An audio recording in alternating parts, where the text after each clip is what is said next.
Hello, welcome back to the channel. कसे आहात सगळे?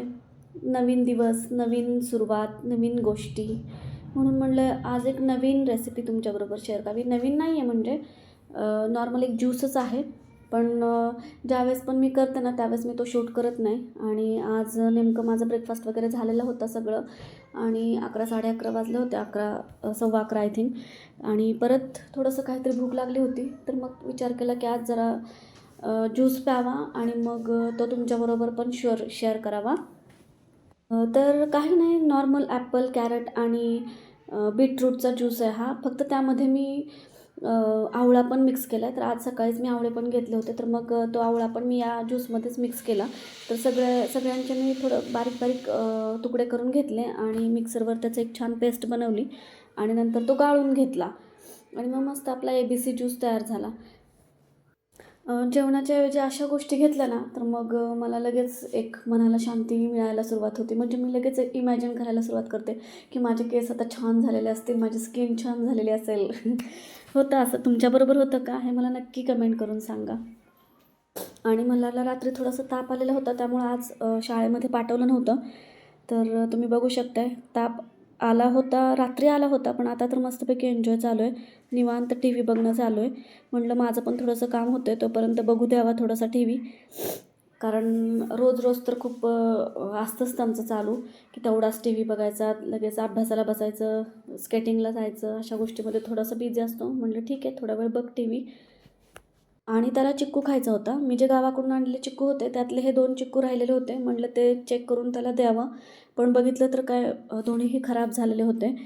आणि पटकन मी ते चिक्कू आहे ना डस्टबिनमध्ये टाकून दिले. कारण कसं आहे ना की असं काही बघितलं चुकून काही खराब झालेलं असेल तर मग मल्हारच्या बाबांचं लगेच सुरू होतं एवढं मोठं लेक्चर की असं झालं तसं झालं. प्रत्येक वेळेस म्हणजे त्यांचं फक्त सांगणं असतं की ते हे खराब होईल बरं का, हे खाऊन घ्या. ते फ्रूट्स खराब होतील बरं का, ते कट करून घ्या. आपण सांगणं वेगळं असतं आणि टाईम टू टाईम घेऊन येणं, कट करून घेणं, स्वतः खाणं, दुसऱ्याला देणं, ह्या थोड्याशा वेगळी गोष्टी असतात. कारण आपलं काय होतं की आपण बाकीच्या कामामध्ये थोडंसं बिझी असतो. नंतर कधी कधी जेवण झालेलं असतं, कधी भूक नसते आणि अशामध्ये ना काही गोष्टी राहून जातात. पण ठीक आहे, आता मग त्या गोष्टीत काही वाद घालण्यात अर्थ नाही आहे ना. म्हणून मग असं गपचूप जर बघितलं तर ते पटकन टाकून द्यावं लागतं आणि म्हणजे पुढच्या गोष्टी टाळण्यासाठी. चिक्कूवरूनच आठवलं की मी गावाकडून आणलेले जे शेंगदाणे आहेत ना ते पण मला नीट करून भाजून ठेवायचे आहेत. मी एकदा नीट करून ठेवले होते, पण काय होतं की फोडून जे शेंगदाणे आपण ठेवलेले असतात ना त्याला लगेच जाळी पकडते आणि मग ते व्यवस्थित भाजूनच ठेवले तर ते व्यवस्थित हातात टिकतात. नाहीतर मग ते सारखं त्यांना नीट करत बसावं लागतं की सारखं त्यामध्ये जाळी लागते. सो ते शेंगदाणे पण लगेच नीट करून घेतले आणि भाजायला ठेवून दिले. म्हणजे भाजून व्यवस्थित छान स्लो गॅसवरती भाजून थंड करून ठेवता येतील.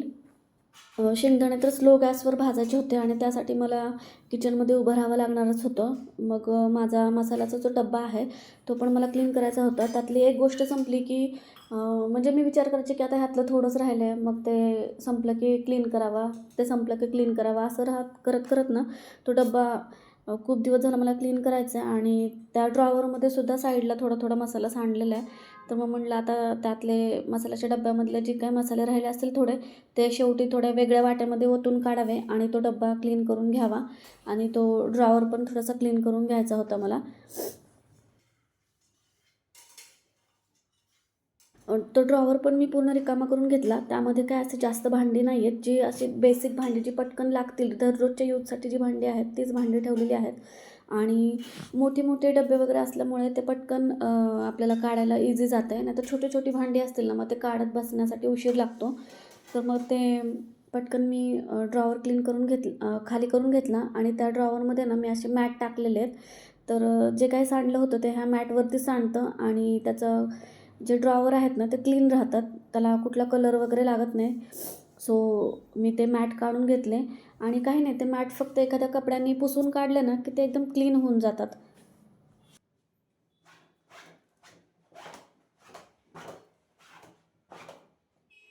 मॅटवरती सांडले असल्यामुळं मला ड्रॉवर क्लीन करायला जास्त वेळ नाही लागला, कारण ड्रॉवरमध्ये जास्त काही सांडलेलंच नव्हतं. मॅट फक्त फटकून घेतलं की झालं. अशा मॅट मी ना सगळ्या किचनमध्ये टाकलेल्या आहेत. 2-3 ड्रॉवर माझे राहिलेत, त्यांना ॲक्च्युली पुरलं नव्हतं आणि मला नंतर पॉसिबलच नाही झालं, म्हणजे जमलंच नाही ते टाकायला. तर खरंच ह्या मॅट ना खूप युजफुल आहेत. जर तुमची भांडी वगैरे पण ओली असतील आणि चुकून तुम्ही ठेवली ड्रॉवरमध्ये, तरी तुमच्या ड्रॉवरला वगैरे काही प्रॉब्लेम नाही होणार. आणि म्हणजे ही मॅट टाकल्यामुळे ते ओलं असल्यामुळे ड्रॉवरला काही प्रॉब्लेम नाही होणार आणि घसरत पण नाहीत भांडी इकडून तिकडे. त्यामुळे मॅट खरंच यूजफुल आहेत आणि स्क्रॅचेस पण पडत नाहीत मेन म्हणजे आपल्या ड्रॉवरमध्ये या मॅटमुळे. आणि हा जो ब्ल्यू कलरचा डब्बा आहे ना, त्यामध्ये मी खडा गरम मसाला ठेवला आहे. म्हणजे स्वयंपाक करताना जर आपल्याला लागला तर तो पटकन तिथून घेता येतो. आणि हा जो ब्राऊन कलरचा लोखंडाचा तवा दिसतो आहे ना, काळ्या कलरचा, तर तो मी ॲक्च्युली डीमार्टच्या बाहेर जे बसतात ना माणसं त्यांच्याकडून घेतला होता. पण मी तो ना आता यूज करत नाही आहे, कारण त्याला खूपच गंज लागतो आहे असं मला वाटतं आहे. आणि पटकन भाजी पण खूप काळी होते, तर कळतच नाही आहे की तो यूज करणं ठीक आहे का नाही. म्हणून मग मी तो तसाच ठेवून दिला आहे. आणि त्याला जो गंज लागतो आहे ना, तर तो मॅटलाच लागतो आहे, त्याचा जो काळा लागतं आहे ते. त्यामुळे ड्रॉवर जो आहे मेन खालचा तो सेफ राहतो आहे. चला बोलत बोलत माझा तो ड्रॉवर पण क्लीन झाला. आणि मेन म्हणजे मला आज दुपारचा स्वयंपाक नाही आहे आणि स्वयंपाक नाही आहे म्हटलं की मग आपण थोडंसं रिलॅक्स असतो आणि मग त्या दिवशी आपण काहीतरी एक्स्ट्रा काम करू शकतो. मग म्हटलं आता स्वयंपाक नाहीच आहे, तर मग काहीतरी थोडंसं काम झालं पाहिजे. म्हणून मग ते ड्रॉवर मी क्लीन करायला काढला होता आणि तो मसाल्याचा डब्बा पण. सो तो मसाल्याचा डब्बा पण मी इथे घासून घेतला आणि वाळल्यानंतर आता त्यामध्ये सगळे मसाले भरून ठेवता येतील.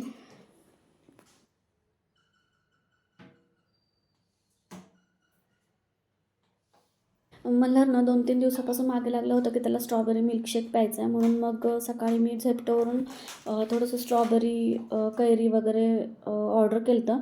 तर संडेला आमच्याकडचा बाजार असतो, पण मला जमलंच नाही त्या दिवशी भाजी आणायला. मग मी तिथूनच हे फ्रुट्स वगैरे घेत असते. कारण ना तशा बाजारामध्ये थोडंसं मला वाटतं की थोडीशी किंमत कमी मिळते, कमी किमतीमध्ये मिळतं. आणि हे ऑनलाईन घेतलं ना की मग थोडी जास्त पे करावं लागतं त्यांना. तर मग म्हटलं ते जे स्ट्रॉबेरी आहेत ते मी आधी नॉर्मलच असं फक्त वॉश करून ठेवायचे, पण आता मी त्यामध्ये ना थोडंसं मीठ टाकून पाण्यामध्ये ठेवलं ते स्ट्रॉबेरी. एक 15-20 मिनिट ठेवावं म्हटलं म्हणजे त्या क्लीन होतील. आणि हा जो ड्रॉवर आहे ना, ॲक्च्युली तो माझ्याकडचे जे काही रिकामी प्लास्टिकचे डबे आहेत ना, ते ठेवण्यासाठी मी केला आहे. आणि रोज मी बघते की म्हणजे काही ठेवायचं असलं की मला तो ड्रॉवर ओपन करावा लागतो आहे आणि एवढा सगळा त्यात राडा झाला आहे त्या डब्याचा की मला पाहिजे तो डब्बासुद्धा टायमावर मिळत नाही आहे. आणि त्यामध्ये थोडीशी जाळी वगैरे पण लागली होती. तर रोज विचार करते की आता आज स्वयंपाक झाल्यानंतर क्लीन करावा वगैरे. पण म्हणलं ना की स्वयंपाक असला ना की मग कामं थोडीशी पेंडिंगच राहतात माझी तरी. म्हणून मग आज टाईम होता, तर म्हटलं तो ड्रॉवर पण क्लीन करावा. कारण ते डब्बे पण रोज लागणारीच गोष्ट आहे. कशाला ना कशाला आपल्याला रिकामा डब्बा लागतच असतो आणि मग त्यावेळेस आपल्याला ते शोधत बसावं लागतं. नाहीतर मग तो तिथे काही जाळी वगैरे असलं ना, मग ते क्लीन करत बसावं लागतं. म्हणून मग तो ड्रॉवर पण मी क्लीन करून घेतला आणि जे काही डब्बे होते सगळे ते थोडेसे व्यवस्थित लावून घेतले. ॲक्च्युली तो ड्रॉवर थोडासा लहान आणि डब्बे थोडे जास्त झाले आहेत. पण सगळीकडे पसरून ठेवण्यापेक्षा त्याच ड्रॉवरमध्ये ते सगळे डबे मी ॲडजस्ट करून बसवून टाकले आता. जे काही एक्स्ट्राचे टिफिन बॉक्स वगैरे आहेत ना, ते पण मी याच ड्रॉवरमध्ये ठेवलेले आहेत. जे काही रिकामे सगळे डबे आहेत, ते एकाच ड्रॉवरमध्ये ठेवलेले आहेत. सगळीकडे बाकीच्या ड्रॉवरमध्ये वगैरे नाही केलेले. नाहीतर काय होतं की आज या ड्रॉवरमध्ये शोधत बसा, उद्या त्या ड्रॉवरमध्ये शोधत बसा, असं होत बसतं. म्हणून मग जेवढे काही रिकामे डबे असतील, ते मी एकाच ड्रॉवरमध्ये ठेवून टाकते. सो आणि इथे ह्या डब्यामध्ये दिसतंय तुम्हाला की इथे मी ना डेसिकेटेड कोकोनट होतं माझ्याकडे. तर तो डब्बा पण खाली गेलेला होता त्या डब्यांच्या आणि मला माहीतच नव्हतं, म्हणजे माझ्या लक्षातच नव्हतं की माझ्याकडे ते खोबरं पण आहे. आणि आता क्लीन करताना मला ते दिसलं. सो आता त्यामध्ये तो डब्बा नाही ठेवला मी, जिथे माझी ग्रॉसरी ठेवलेली आहे. विचार केला तो डब्बा तिथे ठेवून टाकावा, म्हणजे यूजमध्ये तर येईल. नाहीतर परत इथे ठेवला की परत ते राहून जाईल आणि खराब होऊन जाईल. चला तर मग आता माझे दोन्ही ड्रॉवर ना व्यवस्थित क्लीन करून झालेले आहेत आणि मग बरं वाटतं की जरा थोडंसं क्लिनिंग वगैरे झालं तर किंवा ड्रॉवर वगैरे प्रॉपर ऑर्गनाईज असलं ना की मग थोडंसं बरं वाटतं ज्यावेळेस पण आपण यूज करतो त्यावेळेस. नाहीतर मग ते सगळं इकडे तिकडे अस्तव्यस्त पसरलेलं असतं, थोडी त्यामध्ये काही सांडलेलं असतं, तर त्यावेळेस ते आपल्याला पण म्हणजे बरोबर नाही वाटत.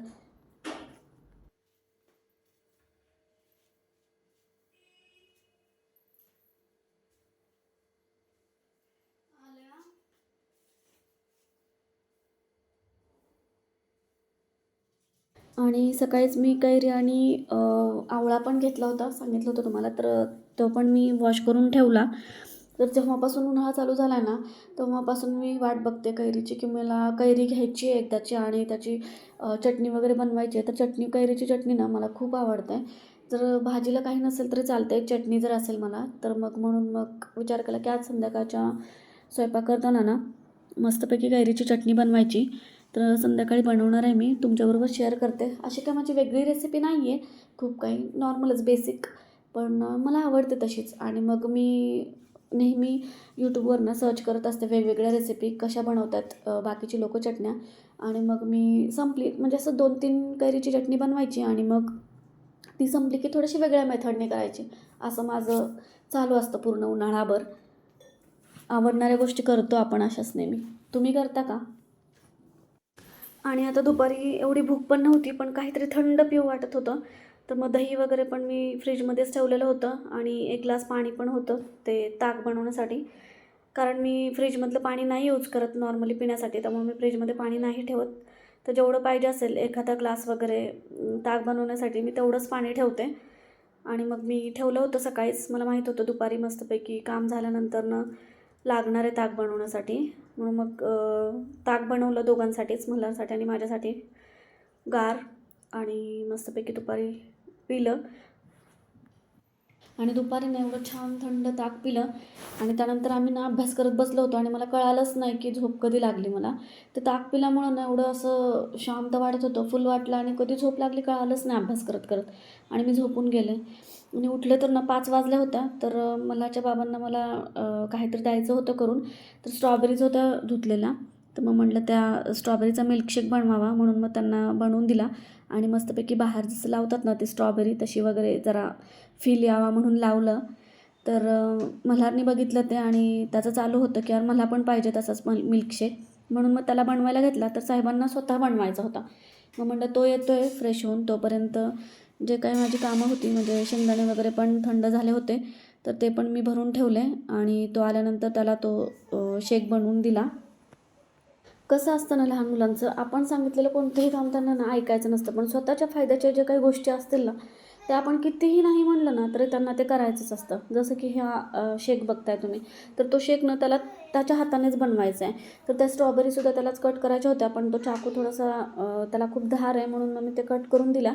आणि पुढची प्रोसेस ना सगळी त्यालाच करायची होती. सो म्हणलं ठीक आहे करायचं तर कर. आणि त्याला सगळं भरू दिलं त्या ब्लेंडरच्या जारमध्ये. तर त्याला ते मिक्सरवर पण बारीक करायचं होतं. म्हटलं त्याला दिलं ते करून तर काहीतरी माझे एक्स्ट्रा काम होऊन बसेल, म्हणजे बाहेर वगैरे निघलं सगळीकडं तर होऊन बसेल तो शेक. म्हणून मग म्हटलं बाबा तू फक्त यामध्ये भरून दे मला ब्लेंडरच्या जारमध्ये, मी तुला मिक्सरवरती फिरवून देते. आणि तुम्हाला माझ्या पलीकडे ना ड्राय गॅलरीमध्ये थोडासा राडा दिसतो ना, जे खाली मी ठेवलं आहे ते स्टूल वगैरे, तर तो कशासाठी ठेवला आहे मी सांगते तुम्हाला. तर आम्ही ना व्हॅक्यूम क्लीनर लावलं होतं क्लिनिंगसाठी आणि तिकडचं आम्ही मॅपिंग केलं आहे ॲक्च्युली खाली जाऊन म्हणून. पण थोडी स्पेस असली ना तर तो व्हॅक्यूम क्लीनर खाली पण जातो आणि मग खाली गेलं ना त्याला वरती येता येत नाही आहे, कारण थोडासा खड्डा आहे तिथे ड्राय गॅलरीच्या तिथे. आणि मग तो खाली जाऊ नये म्हणून आम्हाला तसं काहीतरी ठेवावं लागतं आहे की त्याला धडकून तो रिटर्न येतो आहे. म्हणून मग ते खाली काही ना काही गोष्टी आम्हाला ठेवाव्या लागतात. तर दररोजचं हे माझं एक काम आहे की ते लक्षात ठेवून ड्राय गॅलरीमध्ये ना काहीतरी त्याला आडवं लावायचं. आणि ती वॉशिंग मशीन पण ना तुम्हाला खूप दिवस झालं ॲक्च्युली मध्येच दिसते. तुम्ही विचार करत असाल की यार ही मागे का घेत नाही आहे. तर मी तुम्हाला सांगितलं होतं की ते मागचं क्लीन करण्यासाठी मी थोडी पुढे घेतली होती आणि ती माझी मशीन आहे ना ती खराब झाली आहे. तर ॲक्च्युली आम्हाला बॉशकडून ना त्याचा टब खराब झाल्यामुळे, ड्रम खराब झाल्यामुळे आम्हाला बॉशकडून ते एक्सचेंज करून मिळते हाफ किंमतमध्ये. म्हणून म्हटलं मग ते आता मागे पुढे करत बसण्यापेक्षा ज्यावेळेस नवीन मशीन येईल त्याच वेळेस ती मागे व्यवस्थित ठेवता येईल. म्हणून मग आता ती जी मशीन आहे ते आहे त्याच ठिकाणी आम्ही तशीच ठेवली आहे. तर आता जोपर्यंत माझी दुसरी मशीन येत नाही तोपर्यंत तुम्हाला माझ्या सगळ्या व्हिडिओमध्ये ना ती अशी मध्येच दिसणार आहे. आय नो थोडासा राडा वाटतो आहे त्या मशीनमुळे, पण आता काही ऑप्शन नाही आहे माझ्याकडे. थोडंसं ॲडजस्ट करावं लागणार आहे मला नवीन मशीन येईपर्यंत. आणि इथे माझा जो मसाल्याचा डब्बा आहे ना तो पण व्यवस्थित ड्राय झाला होता. तर मग म्हटलं आता मसाले पण त्या डब्यामध्ये भरून घ्यावेत. म्हणून मग जे काही त्यातले संपलेले मसाले पण होते ना ते पण मी भरून घेतले व्यवस्थित. आणि जो माझा मिठाचा डब्बा आहे ना, चिनी मातीची जी बरणी आहे ना माझी छोटी, ती पण मी भरणार होते, पण विचार केला की त्याच्यावरती खूप डाग उमटलेले आहेत. तर मग आता हे उद्या काम ते क्लिनिंगचं. मग ते क्लीन झाल्यानंतर भरून ठेवायची. तर तुम्ही बघू शकता आता मसाल्याचा डब्बा ना एवढा छान वाटतो आहे आणि हा ड्रॉवर पण खूप क्लीन वाटतो आहे.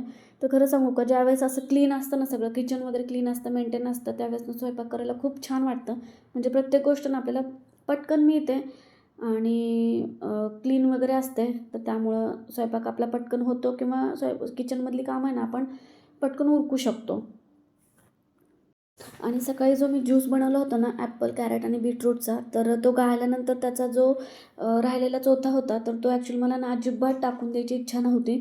आणि जर दुपारीच मी स्वयंपाक करणार असले असते तर मी ते चपातीच्या पिठामध्येच त्याच वेळेस टाकून बनवणार होते. पण दुपारी मला स्वयंपाक नव्हता, म्हणून मग मी तो जो चोथा निघालेला होता तो सगळं मी फ्रीजमध्ये ठेवला होता एका डब्यामध्ये. तर आता मी काय केलं की तो जो राहिलेला सगळा पार्ट होता गाळून घेतल्यानंतर, फ्रुट्स गाळून घेतल्यानंतर, तर तो चोथा ना मी गव्हाच्या पिठामध्ये मिक्स केला आणि थोडे आपले काही बेसिक मसाले घातले आणि त्याचं पीठ मळून ठेवलं. म्हणजे तो एक पराठ्यासारखं तयार होईल.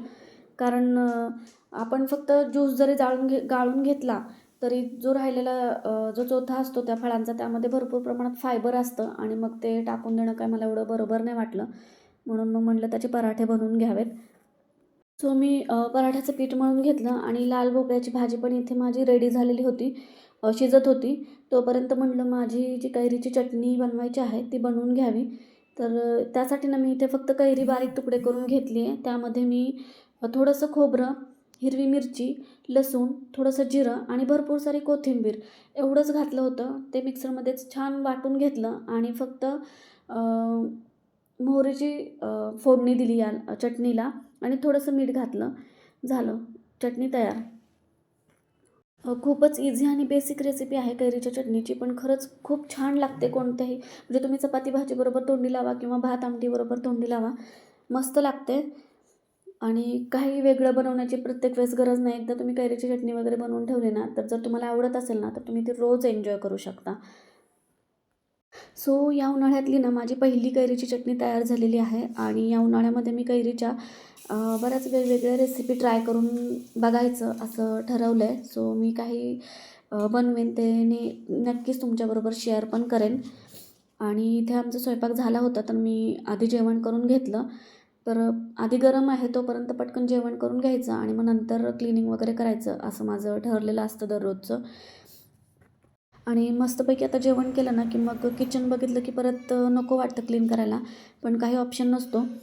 सगळं व्यवस्थित क्लीन करून ठेवलं की मग सकाळी उठल्यावर पण आपल्याला फ्रेश वाटतं.